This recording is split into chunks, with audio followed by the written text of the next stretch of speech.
If you want to make Hollywood movies, does the idea have to be high concept?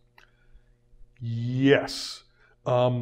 You basically, in order to get anyone to read your script, you either have to have one of two things. You either have to have a great high concept idea, which is opens the door, so they go, "This is a cool idea. I want to read the script," or you have to be one of those people that was, I'm not gonna, lucky enough. That's not really true.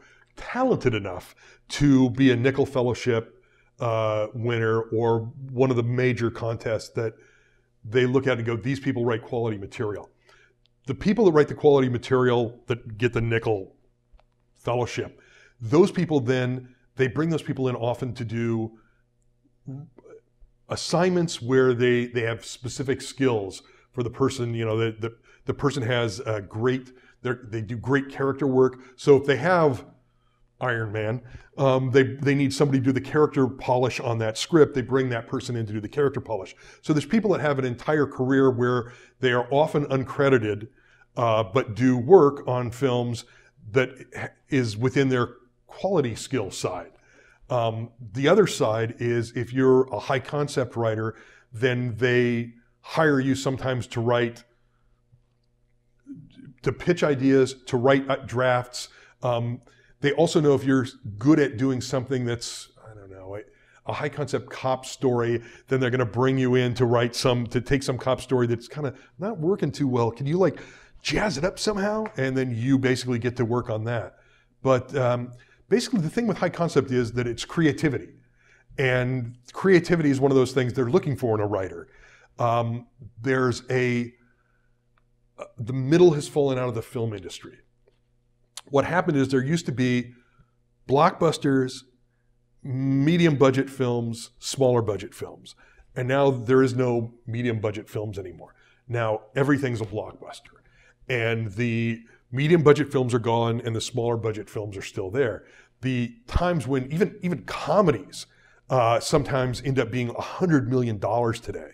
The average studio film by the time it hits the screen is $106.7 million. So that is, first of all, $1 million for every page you write. Not that you get paid, by the way, but that page has got to be worth $1 million. If you write a page that's not worth $1 million, you better rewrite it. But because films cost so much, that's the average. That's not a blockbuster. If you have like a $200 million blockbuster film or $250 million blockbuster film, that's got to be something that's so amazing that people are going to go, I'm going to spend my small fortune to go to the cinema to see it. So that everything's the spectacle movie now. Almost nothing is the medium movie. Those things go to TV. You know, we watch cop shows on TV. We watch FBI shows on TV, and even those shows have like the Blacklist TV show, which has a great high concept to it, but that's like a traditional sort of FBI type show. It's not the big enough, amazing enough idea that it's going to be a cinema. It's not the event movie, and the event movies, that's pretty much all they make now.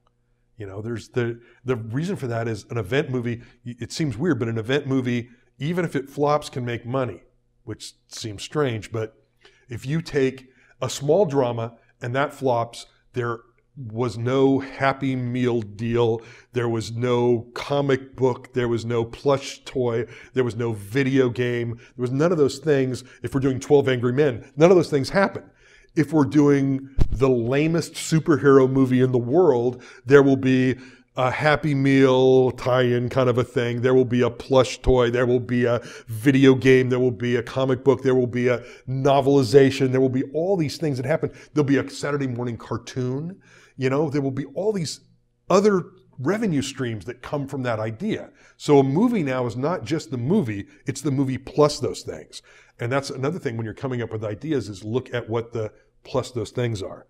If you have an idea that's only for a movie and is not going to make a comic book, is not going to do any of those things, that's not the best idea, because Hollywood is looking at diversification. They're looking at like, where do we get all of these things? It's synergy. We have this division, we have that division. The Universal Black Tower now is NBC Universal Comcast Black Tower. I watched them put the letters up from my apartment. And it's like, now it's like all these different things. So you need to have a story that can be a movie, but also be all of those things. You know, can it be a video game? Can it be a comic book? Can it be, you know, a Saturday morning cartoon? You know, Rambo is a Saturday morning cartoon.